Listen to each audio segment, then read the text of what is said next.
Action from the Clayway with the big sprint cars strutting their stuff. Then we're off to success in this country. This man here, Todd Wanless's dad, Ronnie Wanless, was one of the greats of speed car racing in Australia. Now, there's just about anything you'll drive, Todd Wanless. Yeah, well, you just got to keep your hand in and just see what happens. You run NASCARs when you get a chance. There's rumours of touring car commitments. There's the sprint car as well, plus Queensland and Sydney racing. You got a lot on your plate.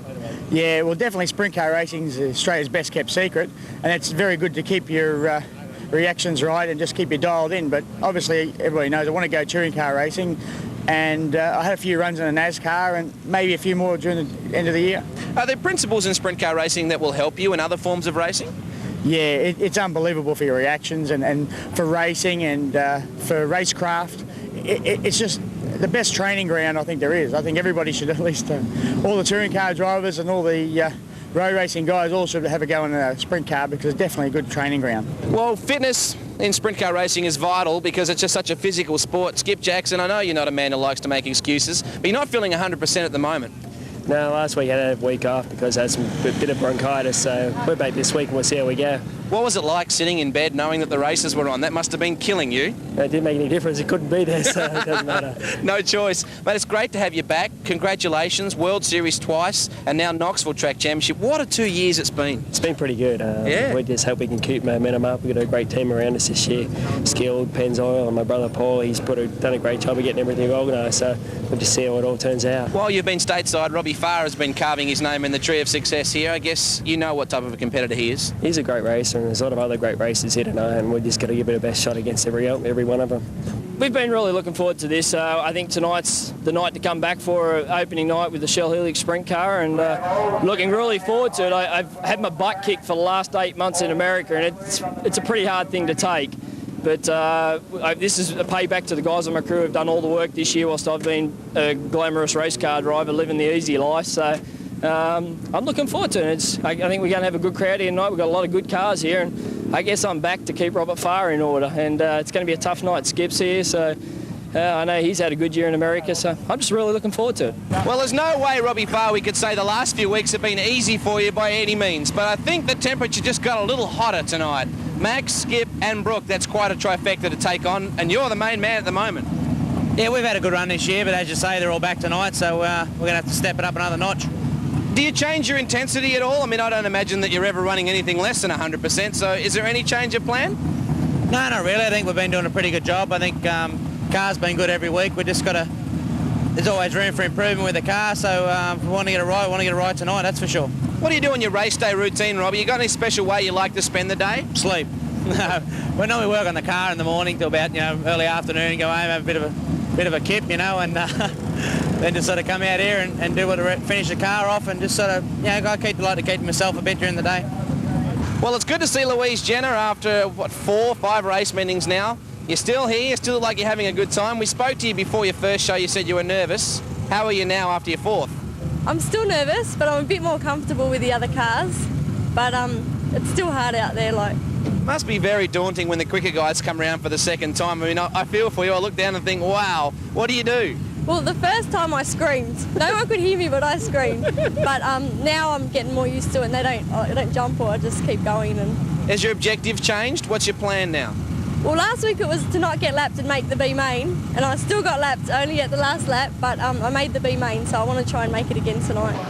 As part of Speed Week's commitment to bringing you world-class sprint car racing, we're at Parramatta City Raceway. And a talented lineup, including Brooke Tatnell and Robbie Farr. Brooke Tatnell back for the first time this season. Got off the plane this morning, as a matter of fact, hoping to get back into winning form. Kevin Burton starts on the pole alongside Jamie Jones. Budget Bob Beattie is back. Chris Lowe and car number 37 starts from position 4, where Green and Brooke Tatnell already straight up the inside as Robbie Farr tries the outside groove. Lowe moved back pretty quickly. Heywood cuts right through the middle.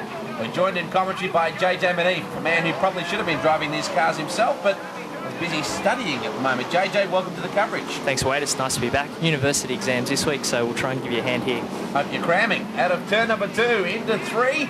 And Robbie Farr glued to the tail of Brooke Tatnell's number 8. Well, Jamie Jones checking out. 21-year-old from Bulimba Park, a kickboxer of some note.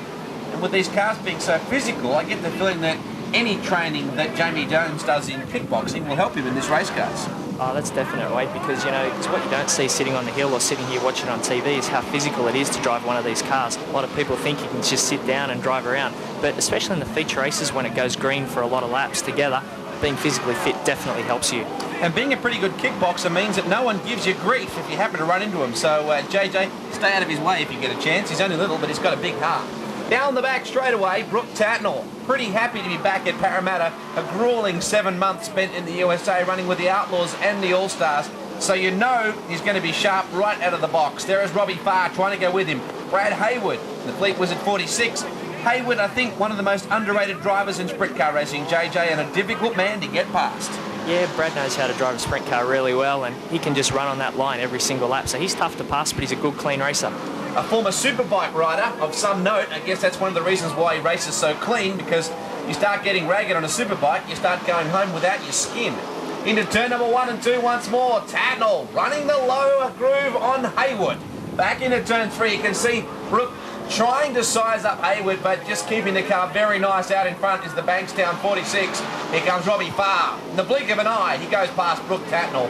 Down the back chute, and Robbie, who has been the man to beat, and I'm sure that Brooke Tatnell is well aware of that. Come out of turn number 4, we spoke to him at the start of the coverage. Back onto the main straight, Jamie Jones is doing a monster job, just getting off the circuit a little then. As he comes back into turn number 3 and 4 to put a lap down on David Hall and Keith Devonshire. Right through the middle, Jamie Jones rips and busts and takes out heat number 1 from Heywood, Farr and Brooke Tatnell. Entertaining heat race at Parramatta City Raceway. Main wings going down the back straight, plenty of cars in this. I fancy it is the B-Mate and Wayne Skipper starting on the pole position alongside Craig Morrison, the Dodgy brothers. 57, we're set for a start. A lot of cars, just 2 of them will go forward into the A-Main for tonight's event, and that's where they paid the bigger money. Out of turn number 2, frantic early laps is what you can expect here. There is Linigan with Batacco. Just up ahead is Blyton out of Dubbo. Back onto the main straight. Wayne Skipper, your leader. From Riverston's Bruce Hill. And the Avenger, the 82 car of Blyton, running down low on the track. Well, JJ, you've been in this situation before where you've had to go through the B, now get into the A, and there's some really frantic guys out there for this. Well, obviously everyone wants to get into the A main. Only the first 2 get in. The thing you've got to remember in this race, Skip Jackson had a bit of problems in the heat race, and he's coming off last in the B main, so he'll be interesting to watch him come through. Well, he's had a lot of experience passing cars at Knoxville during the off-season. He's virtually a 12-month race car driver. Let's look back in the field and see if we can find him. Still hasn't quite made enough ground just yet. He's got 15 laps, however, in this particular event to do that. There's Kevin Burton, a former road racer. I say former with tongue-in-cheek because he still does race on the tar whenever time and commitments allow. Red light coming on here. It's Sid Moore in the CR&D number 77 Jenkins car that Adrian Marr started the season with. He's upended the model in turn number 2. We get set for a restart once more. Bruce Hill has surprised me. The Peninsula Engines 18 car will be pretty quick around this place when he gets his act together. Yeah, definitely. Bruce Hill can run really fast here at Parramatta, consistently too. There is Linigan back with White, in fact, the number 90 car, and I see the speed car driver Warren Ferguson. Oh, Batacco! Not a recommended means of travelling through turn number 2, the former V8 Dirt Modified racer. Let's look what happens here. He stands on the gas, gets a whole lot of bite, and probably thinks, where do I want to go now? Jams on the brakes. Down's probably the best option there. Just got over the cushion into the loose stuff and spun out. Well, it could be quite frightening if he'd come back onto the circuit, so I'd say Batacco was relieved to see the yellows come on. Skipper leading away again. The driver out of Kirrawee running a 10-year-old Gambler. Speaking of cutting-edge technology, here is the Jackson-built car of Skip Jackson, built by his younger brother Jeff, who is getting quite a name for himself in not only speed car but sprint car chassis technology as well. Seems like the young bloke really is starting to make some ground. Yeah, well, Skip Jackson's obviously running the car. His brother Bob's also running a Jackson. I know Rod Bowen ran one in a speed car last couple of years, so they're doing a really good job. Skip won the World Series Championship in a car identical to this last year, so obviously it gets the job done. When you ask Skip about it, you say, what's so special about it? He says, oh, nothing, it's just a good old car. He won't say too much about it. Into turn number 3 and 4, a good old car that is very fast, and most people in Australia only got to see the back of. Out of turn number 2, Skipper under siege now from Bruce Hill. Wayne Skipper doing a pretty good job with what he calls outdated equipment. is hoping to get a new camper in the next couple of weeks. Well, Hill ran him in deep.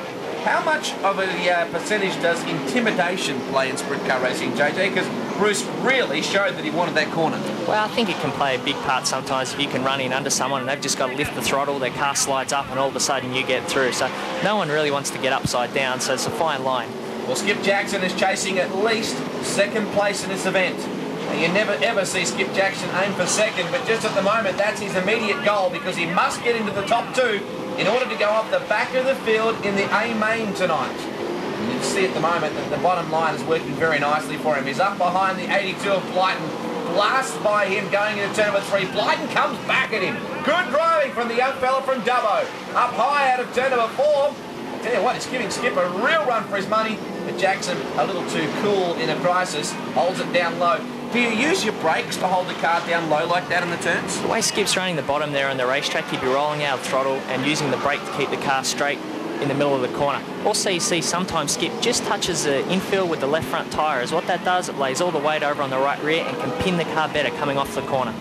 So it's not a mistake, he's doing that deliberately. Back onto the main straight, well, yellow lights come on, in fact, red lights come on. Oh, trouble here. I think that's West Henderson in out of turn number 4 off the camera shot. He's come off the banking and ploughed into the wall and shook the grandstand. He has really drilled the wall. West is okay, that's the good news. Out of turn number 4, the car, dead on arrival, I think. Into turn number 1 and 2 we go. Skipper brushed aside as here comes Skip Jackson. Well, will he settle for second? Well, second gets you in the show, but it's nice to be in the lead. You just got that 1 car buffer. Yeah, well, that's exactly right, because somebody could be sitting back there in third and all of a sudden you lose your spot with a corner to go.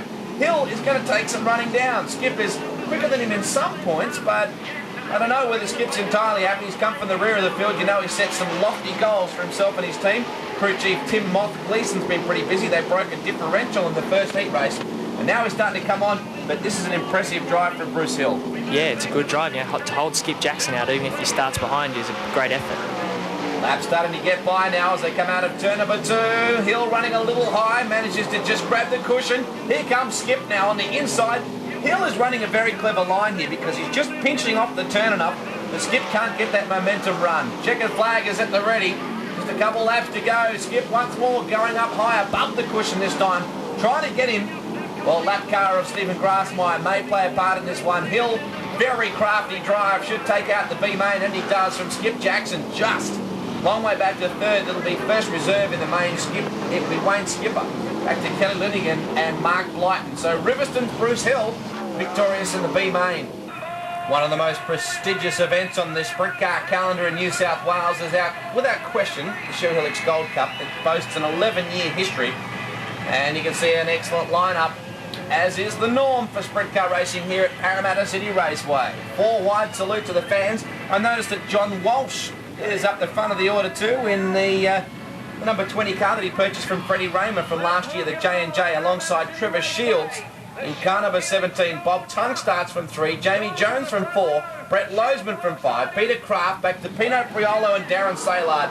They are your top 8, and this could be the Bob Jane Bullet. John Walsh in full command in the early laps, but look at the heavy artillery behind him. You run like a stunned rabbit, don't you? Something like that. I mean, you just got to try and get through this traffic in the first couple of laps because everyone's bunched up. Sometimes it can be easier to get by, but it's also easier to get in a wreck. So just look at the congestion back in the field. They're 3 and 4 wide in some parts. There is Bob Jackson. Wanless starting to make some ground. Robbie Farr, who never paces himself, it's got to be said, is just bam, head to the front, get there as fast as you can. A little bit loose, a little bit too sideways out of the turns then was Todd Wanless. Let's talk about setups just real quickly, JJ, because you either set your car to go well right from the start or you set it to come on strong in the end. If you've done the latter, you sometimes have to put up with a race car that isn't working at its optimum level in the early part. That's right. The racetrack, as we saw in that B main, was starting to dry out a little. It took a little bit of moisture because they run a support division like the fender benders with the narrow tyres. It brings the water up. Then as the race goes on, it will start to dry out again. So if you have your car set up for the end, we'll have at the start of the race what we call a little too tight. Your car will understeer or have a push and it'll be a bit of a handful. But come the end of the race when the money's on the line, your car should be pretty nice. Let's look at a contrasting experience right here, JJ Maneve. We've got Bob Tunks, 35 years this year, I believe, in racing speedway competition. Jamie Jones has probably got about 4 or 5 years up his sleeve, if that, the 21-year-old, up against the 50-odd-year-old veteran. They work their way out of turn number 4. Here comes Robbie Farr upstairs on the outside of Bob Jackson. Few men are as brave as Robbie Farr up on that high groove, and that's why quite often he goes to a turn on a piece of clay that no one else wants to touch. Yeah, Robbie just drives it in there harder than most people, I'd say. Well, confidence has got to have a lot to do with it too. I mean, let's face it, JJ, he's been unstoppable so far this year. Brooke Tatnell going around the outside with Jackson and Kraft there as well. Brooke picks up the front wheels. Pretty wild stuff. Chasing a main event win for the major sponsor tonight. Out of turn 4. Yeah, well, there's 7 months of racing in the USA and how sharp you can be, isn't it? That is a textbook manoeuvre. That's right. You race for the World of Outlaws. You're racing with the toughest guys in the world 3 or 4 nights a week. You come back here to Parramatta. The competition is tough, but it's just that little tiny bit of a step down, and Brooke is obviously using his experience to his advantage. Well, Bob Jackson's been somewhat of a revelation in the last really half a season, I would say. He's really turned up the wick. He's a lot more aggressive, as we see Farr on the outside of Loadsman. Yellow's about to come on. Trevor Shields has spun the 17 Royal Purple car off turn number 4, and I'll tell you he'll be dirty about this. The Red Line Oils, number 20 of John Walsh. Jamie Jones takes him on. It brings the field back to square one. It's something you've almost got to be prepared for, though, JJ Manif, when you're the leader. A yellow or a red at the very least can ruin your whole day. It can ruin your whole day, but it also can help you sometimes. It might give you a bit of a breather in the car. If you're in the second place, obviously it's going to help you, but you know, that's part of it. You know, it's give and take. 1 week it helps you, the next week it hurts you. Well, Peter Attard often calls it the coffee break, as we see Robbie Farr, who's in no mood to hang around for a white and 2 sugars. He's going straight for the checkers. Look at him on the outside of Bob Tunks now. Now, JJ Manif was talking about the way that the track had dried out just a little. It gets to be a term that we use as slick, dry, slippery. You can see through turn number 3 and 4, a black strip is now starting to be laid down. Watch as they come through this turn right here. You can see it just down low. That's going to start wearing tyres. The clever guys will go upstairs and stay out of the way of that. Hook those big right rear tyres into the cushion. Oh, Tunks got a bit of a hurry up. Tatnell through on the inside. Let's look at where Brooke is running. That seems to be the place you need to be. Yeah, as the race goes on, you see more and more people work towards the cushion on the racetrack, but your car's got to be set up to run there. You see a lot of people try and run the cushion, they can't get it working, and you think, well, why aren't they up there? It's just because their car's not set up for it. Pino, Priolo, Bruce Hill and Peter Kraft in the number 86 car battling back in the field. See what, it's frantic everywhere you care to look. No one's got a clear piece of track to themselves. The Eagle 1, number 80 of Adrian Marr, using the new Twister chassis. Peter Attard going forward a little, not by his own standards, having a bit of a disappointing night by what has really been a major improver for Peter Attard. He's been one of the stars of this season so far, and he's just got a bit of a different approach. I mean, how much is attitude in racing? Well, as a t-shirt says, Wade, attitude is everything. Well, I tell you what, Peter Attard has changed his whole approach to racing during the off-season. He's thought, hey, I've got 4 race cars sitting in the shed. They're state-of-the-art. I should be really head down, backside up, taking this thing more seriously. John Walsh is out in front, doing a pretty neat job of it. You can see second and third, respectively, is Jamie Jones. Here comes Robbie Farr on the inside. Oh, Jamie off the circuit, a little bit going into turn number 3. Walshy is flying. Yeah, Johnny Walsh has got that car running on the cushion perfect. This is the kind of racetrack that, you know, he runs good on.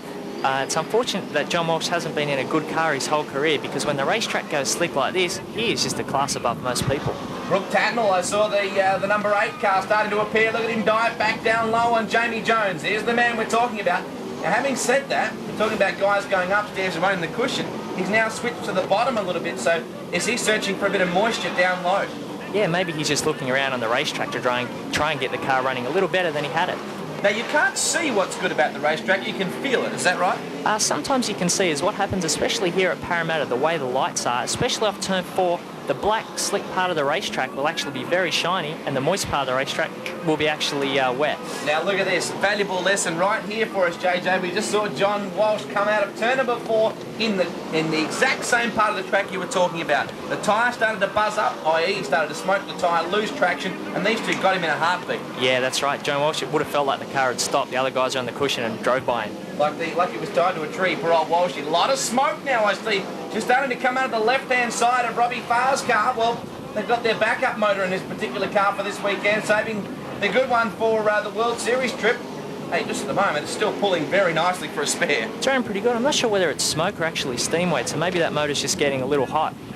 Well, you can see Farry working it pretty hard. Oh, I tell you what, the Komatsu number 9 of Saillard caused Brett Loadsman and Brooke Tatnell some grief there.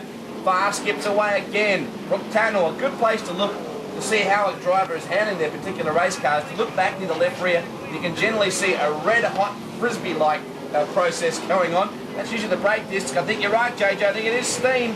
Motor starting to get very hot. Attard running just up ahead of a battle between Robbie Farr and Brooke Tatnell. What a contrast for the Chicken Man this week. Last week he was right up the front of the order. You can see now guys are actually starting to get above that rail of dirt and running the heavier clay. Yeah, just trying to look for an advantage. Cushion might be starting to wear out a little bit, so they're just trying to push it up the racetrack even more into that fresh dirt. Well, Brooke Tatnell just got Robbie Farr. Robbie trying to come back on him now, but Brooke Tatnell, and laps are almost gone now. You can see the steam pouring out of the number 3 now, and Brooke Tatnell looking to time this. Look at Robbie Farr back into turn 3. Two of the most aggressive racers in the game, and Brooke Tatnell will romp just ahead of Farr once again into turn 1 and 2. Great racing here. Farr's got to go up and try and find some sort of advantage, and Tatnell, timing is perfection. He might have missed his girlfriend's birthday, but he hasn't missed the checkers. Brooke Tatnell takes the win from Robbie Farr in second. Long way back to third. That may in fact go to John Walsh back there in third. I think Walsh may have in fact have got pipped on that one. Max Dumsney has climbed up into the top 3. What a drive from Brooke Tatnell. Stay with us. We'll be back. Round 4 of the World Series.